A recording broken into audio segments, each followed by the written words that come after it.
എല്ലാവർക്കും ശിങ്കന്മിയുടെ പുതിയ വീഡിയോയിലേക്ക് സ്വാഗതം കേട്ടോ. അപ്പോൾ അതെ ഇന്ന് നല്ല ഫ്രഷ് ആയിട്ടുള്ള കൊഴുവ കിട്ടിയിരുന്നു കേട്ടോ. അപ്പോൾ കൊഴുവ കിട്ടിക്കഴിഞ്ഞാൽ ആദ്യം നമ്മൾ ആലോചിക്കുക ഒന്നില്ലെങ്കിൽ കറി അല്ലെങ്കിൽ ഫ്രൈ അല്ലെങ്കിൽ ഒരു ഓപ്ഷൻ ഉള്ളത് പീരയാണ്. അപ്പോൾ ഞാനിന്ന് ഇവിടെ പീരയാണ് കേട്ടോ തയ്യാറാക്കിയെടുത്തുള്ളത്. അപ്പോൾ മിക്ക ആളുകൾക്കും ഇഷ്ടമുള്ള ഒരു റെസിപ്പിയാണല്ലോ ഈ പീര. അപ്പോൾ ഇതൊക്കെ ഉണ്ടെങ്കിൽ ചോറ് എങ്ങനെ പോകുന്നതെന്ന് നമുക്ക് പറയാൻ പറ്റില്ല. അത്രയും ടേസ്റ്റി ആയിട്ടുള്ള ഒരു റെസിപ്പി ആയതുകൊണ്ട് നമ്മൾ നന്നായിട്ട് കഴിക്കുകയും ചെയ്യില്ല.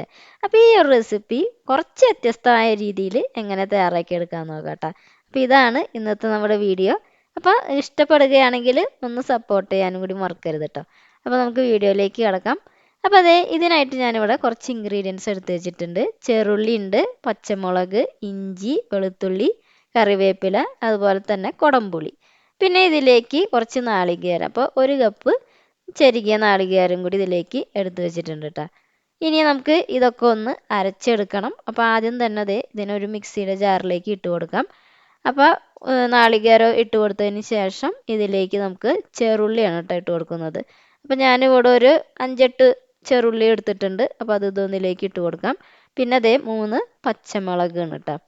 പിന്നെ 2 വെളുത്തുള്ളി. അപ്പോൾ അത്യാവശ്യം വലിപ്പമുള്ള വെളുത്തുള്ളിയാണ്, അല്ലിയാണത്. പിന്നെ ഇഞ്ചി. അപ്പോൾ ഇതൊന്ന് ജസ്റ്റ് ഒന്ന് ക്രഷ് ചെയ്തെടുത്താൽ മാത്രം മതി കേട്ടോ.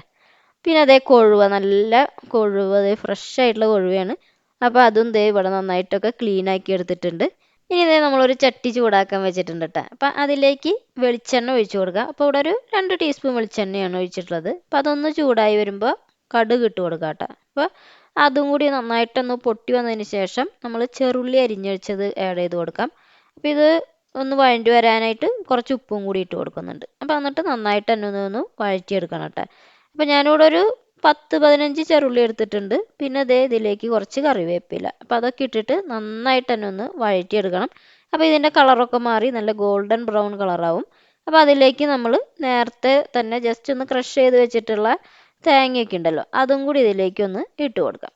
അപ്പോൾ അതൊന്ന് ചേർത്ത് കൊടുത്തതിന് ശേഷം അതിനെ നന്നായിട്ട് തന്നെ ഒന്ന് മിക്സ് ചെയ്തെടുക്കണം കേട്ടോ. അപ്പോൾ എല്ലാ ഇൻഗ്രീഡിയൻസും അതുമ്പോൾ പിടിക്കത്തക്ക രീതിയിലൊന്ന് മിക്സ് ചെയ്തെടുക്കുക. മാത്രമല്ല ഇതിൽ വെളുത്തുള്ളിയും ഇഞ്ചിയൊക്കെ ഉണ്ടാവും. അപ്പോൾ അതിനൊക്കെ ഒരു പച്ചമണം ഉണ്ടായിരിക്കും. അപ്പോൾ അതൊക്കെ ഒന്ന് മാറി കിട്ടാനായിട്ട് നമുക്ക് നന്നായിട്ട് തന്നെ ഒന്ന് മിക്സ് ചെയ്ത് കൊടുക്കണം. അതിന് ശേഷം ഇതിലേക്ക് കുടംപുളി നമ്മൾ മാറ്റി വെച്ചിട്ടുണ്ടായിരുന്നല്ലോ, അതും കൂടി ഒന്ന് ഇട്ട് കൊടുക്കുന്നുണ്ട് കേട്ടോ. അപ്പോൾ ഒരു 2 അല്ലി കുടംപുളിയാണ്. അപ്പോൾ ഒന്ന് ജസ്റ്റ് ഒന്ന് കീറിയതാണ് കേട്ടോ, അത് നടുവൊന്ന് കീറിയിട്ട് ഇട്ട് കൊടുക്കുന്നുള്ളൂ. അപ്പോൾ ഒന്ന് ഒരു പുളി കിട്ടാൻ വേണ്ടിയിട്ട്. ഇനി അതിന് ശേഷം കുറച്ച് മഞ്ഞൾപ്പൊടി ഇട്ട് കൊടുക്കുന്നുണ്ട്.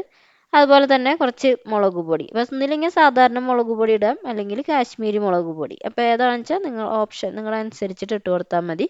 എന്നിട്ട് നന്നായിട്ട് ഒന്ന് മിക്സ് ചെയ്തെടുക്കുക. അപ്പോൾ അതിൻ്റെ ഒരു പച്ചമണമൊക്കെ ഒന്ന് മാറി കിട്ടാത്തക്ക രീതിയിലൊന്ന് മിക്സ് ചെയ്തതിന് ശേഷം നമ്മൾ ഇതിലേക്ക് കൊഴുവ ഇട്ട് കൊടുക്കുകയാണ് കേട്ടോ. അപ്പോൾ ഈ കൊഴുവ നമ്മൾ ഫുള്ളായിട്ടൊന്ന് ഇട്ട് കൊടുത്തതിന് ശേഷം ഇതിനെ വീണ്ടും നന്നായിട്ട് തന്നെ ഒന്ന് മിക്സ് ചെയ്തെടുക്കുക. അപ്പോൾ ആ നാളികേരവും അതിലുള്ള എല്ലാ ഇൻഗ്രീഡിയൻറ്റും ആ കൊഴുവയിലൊക്കെ പിടിക്കുമ്പോഴാണ് നമ്മുടെ പീരയുടെ ടേസ്റ്റ് കൂടുക അല്ലേ.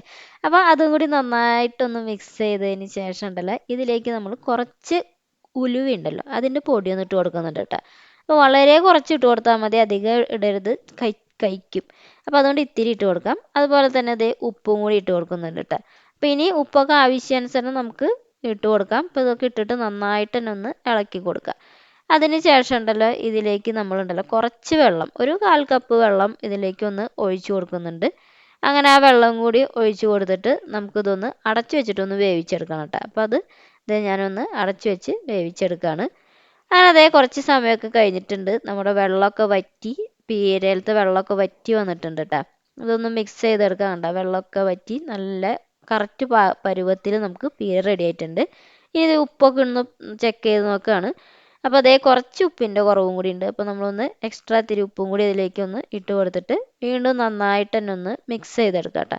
അപ്പോൾ ഇതും കൂടി കഴിഞ്ഞാൽ നമ്മുടെ പീരയുടെ എല്ലാ പരിപാടി ഇവിടെ റെഡി ആയിട്ടുണ്ട് കേട്ടോ. ഇനി ഞാൻ ഇതിലേക്ക് നമ്മൾ ലാസ്റ്റ് കുറച്ച് കറിവേപ്പില, അതുപോലെ തന്നെ കുറച്ച് പച്ച വെളിച്ചെണ്ണയും കൂടി ഇതിലേക്ക് ഒന്ന് ഒഴിച്ചു കൊടുക്കുന്നുണ്ട്. അപ്പോൾ വളരെ കുറച്ച് പച്ച വെളിച്ചെണ്ണ ഒഴിച്ചു കൊടുത്താൽ മതി. നമ്മൾ ഓൾറെഡി എന്താ പറയുക ഉള്ളിയൊക്കെ വഴറ്റിയിട്ടുള്ളത് വെളിച്ചെണ്ണയിലായതുകൊണ്ട് വളരെ കുറച്ച് ആഡ് ചെയ്താൽ മതി കേട്ടോ. അപ്പോൾ ഇത്രയേ ഉള്ളൂ, കറി ഇവിടെ റെഡി ആയിട്ടുണ്ട്. അപ്പോൾ ഇതാണ് ഇന്നത്തെ നമ്മുടെ റെസിപ്പി. അപ്പോൾ മിക്ക ആളുകൾക്കും അറിയാവുന്ന ഒരു റെസിപ്പി തന്നെയാണ്, എങ്കിലും നിങ്ങളൊന്ന് ട്രൈ ചെയ്ത് നോക്കണം കൊഴുവയൊക്കെ കിട്ടുമ്പോൾ. ഇപ്പോഴാണെങ്കിൽ നല്ല ടേസ്റ്റി ആയിട്ടുള്ള മീനുകളാണ് വന്നുകൊണ്ടിരിക്കുന്നത്. ഇതിപ്പോൾ നമുക്ക് കൊഴുവേൽ മാത്രമല്ല ചാളയൊക്കെ വെച്ചിട്ടും നല്ല രീതിയിൽ തന്നെ ഇതേ റെസിപ്പി തയ്യാറാക്കി എടുക്കാവുന്നതാണ്. അപ്പോൾ എല്ലാവരും മസ്റ്റായിട്ടും തയ്യാറാക്കി നോക്കുക. എന്നിട്ട് നിങ്ങളുടെ അഭിപ്രായങ്ങളൊക്കെ അറിയിക്കുക. അപ്പോൾ നമുക്ക് അടുത്തൊരു അടിപൊളി വീഡിയോ ആയിട്ട് വീണ്ടും കാണാം. Okay, bye.